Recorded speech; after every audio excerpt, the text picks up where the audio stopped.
Tuina mwaka imbaka bebe kuruwaya waya mwali tuina moja kuberamu gutamiza top 100 top 100 yeah ngabiri mu 9 December tubera kola top 100 ngabiri mu 8 December it's fine top 100 it's 2019 strictly bemanya batali mu this year chosen beki tali mu want it or not tagenda kuba mu list actually aizo butabamo chosen beko yo mutegerena kuzino yeah but I nakaimba kalungi that audio there yakoze na video ready balope it's a good one neka inzo kola next year this year kainzo butakola maybe yeah no togera music we talk music all I can say about chosen beki bana wembi bona abapya baze because she's almost the best almost abapya baze kati this year tuina this time round tuina abayimbi abatobe tuina okay abachala yeah she's very good kati botuda kubami tuina this time this year abayimbi abatabaze abakoze obulungi esawa eno tuina Brand Ways Daddy Andre Karo Kasita Bonaze all Karo ya fresh kid yakoze bulungi actually agenda kubera mu list ye mwali tabula mwayizo bayina mwenyimba nga 2 fresh kid Bambi was a block yeah jukira omanyi bobo tukana jukula tukana jukula ne big themis ya music wali munji just said akoze this year just said as some song I know remember just study this year I na like ezikoze like wali okubanga Annington wali okubanga ina Enyimba nenga tezikoze yeah you get it aina kapia kaja ne DJ Shil of course baina kaimba kapene DJ Shil ngabola ba biatu kola Shil King Sir this year aina kanonga haro Hello is this year? Yeah, kakoze itazwa kakoze. Aina wakala kaliwango je kako.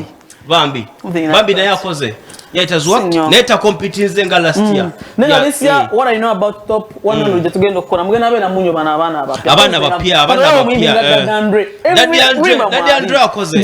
Rakubati I don't know Daddy Andre music we oba mukola ati I don't know nti oba ye mwimbi ata ngabola ba A-pass doza Daddy Andre bwa akola like togena musanga nyo tafokasinga nyo tatulanga chikulu nyo agala ugali collab bichie akola bukozi ndoza akola chiche ye kimunyumira zijukira by then nebaguniga bakajja ba voltage music bali bagamba bakola bukozi just kunyumira neja nebira business yeah those guys are babade balungi banina Daddy Andre yakwa yabagundi yabata Andre and the music yabata they are so talented they are good yabira benga soro yayimbeka kana kaima katwa so zanya like I do something like that always atera kuyimba oletera kujamu buzimu video nenga oba Vixen tatera nyo kuyimba mainly so tuina abagenyi bangi tusubira Aida Mugo yeah Annington Aida Mugo aja producer Annington ngambye yatusedda ndoza watu tusubira Otuwali Brand Ways told me that Otu tugenda kubera naye magezi I don't know Zuli Terms njaga tumye ko kusonga za Zuli Terms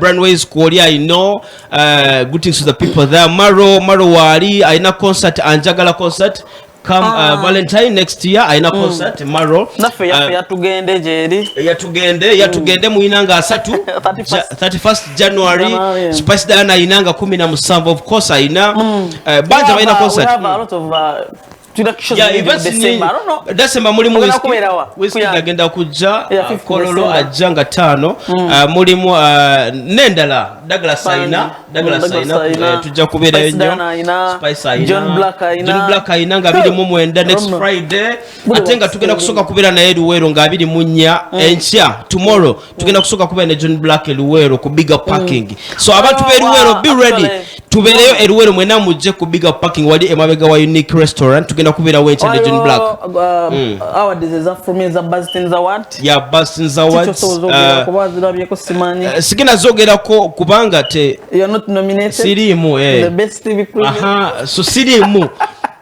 ne omanyi gaba tolimu obate tulimu I don't know obanku gambe ntamba cheso okogera kweza awards nagezo olaba nominations ba nominees abayimbe batadde mu ngoma presenters olaba baza appreciating ze cheso okogera ntiza the awards ezimu ze tuina mu Uganda right now is recognized by artists no yeah is recognized ne ndoza barekera okwekubira you know temwekubira nnyo manya ani abademu ngade taina beera mu nawaze njogera bwogezi ng'omuntu this is my opinion yeah like tuleme kwekubira nnyo mu bintu ebimu ya bwolaba nga someone has done good nominate them okitegeera they are somehow simu bubi ate nazirabirako zonna nga ziri somehow then Burna Boy is nominated Burna Boy Burna Boy by the way twatunywemu nawe basi Grammys oziraba ndowooza Burna Boy mu bayimbi betumanyi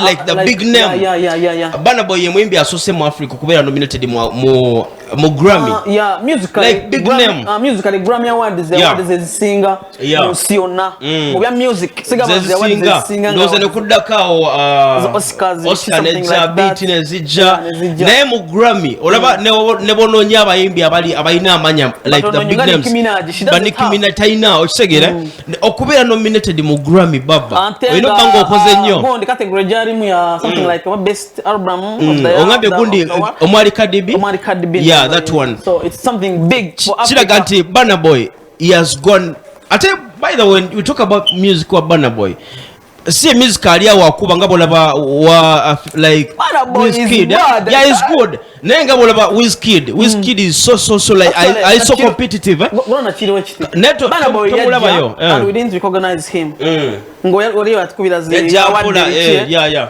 kati ekoma obebine bintu biri mu katona nti it's easier music wa inegede jazz so I remember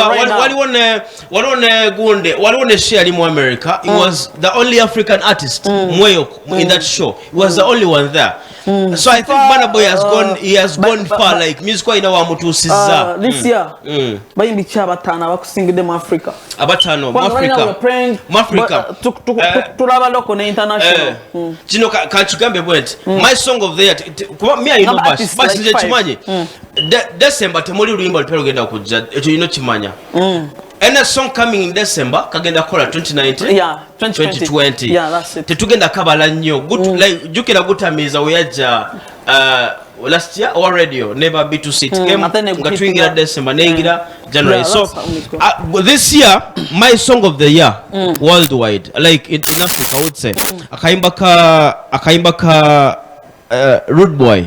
That new song, Reason with Me. It is my song of the year, Africa. Last year, twalaba twaina mu Kwangwal. Yeah, it was Kwangwal last year. Yeah, but this year, for me,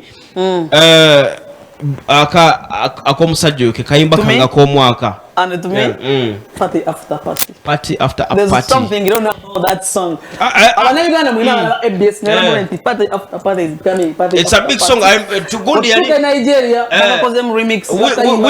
Wizkid yali ku share na imbo luyimbo. Party after party na luyimbo Wizkid ku stage. But that video, like what they call like hashtag party after party. You know, it's a come call it there. Let's see over is gaining. Last week, one Africa Fest.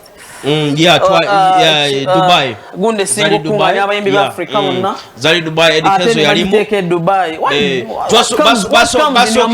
Basokera New York mwezi gwa mwenda gwa 10 bali New York then badda Dubai. Ekivuro ekisinga mu Africa ogata abayimbi bonna bakikolera Dubai. Yeah. Why? Dubai. As a city promoter, I'm not among those guys that are promoting a show. So I don't know. Simani. Africa. See Dubai as in Dubai. See Dubai. Africa. Dubai. I don't know.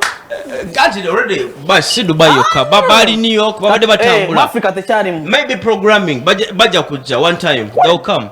Neye wa chukuru wa where wakati South Africa wanastande Uganda nitugenda wale nambo nichijuza kwanga ne wali ali horo ngani chemanyi maybe chiri kuba promoter ba promoters chiva ku promoter si bayimbi ngabo one time tomanya chija kujawa no Africa. Okay, so we coming back in a bit tugenda komo break at musical break tukomoka tuna abayimbi abaliwo tusubira otuwali omwimbi wa misabu amitani mpozo mchalo yo voice ani Aida Mugo ali ono chuke agenda byo gerira. So we're coming back in a bit. Fuse live growing MC Mutono Chabazinga as usual. We're coming back in a few, yeah. DJ Bash.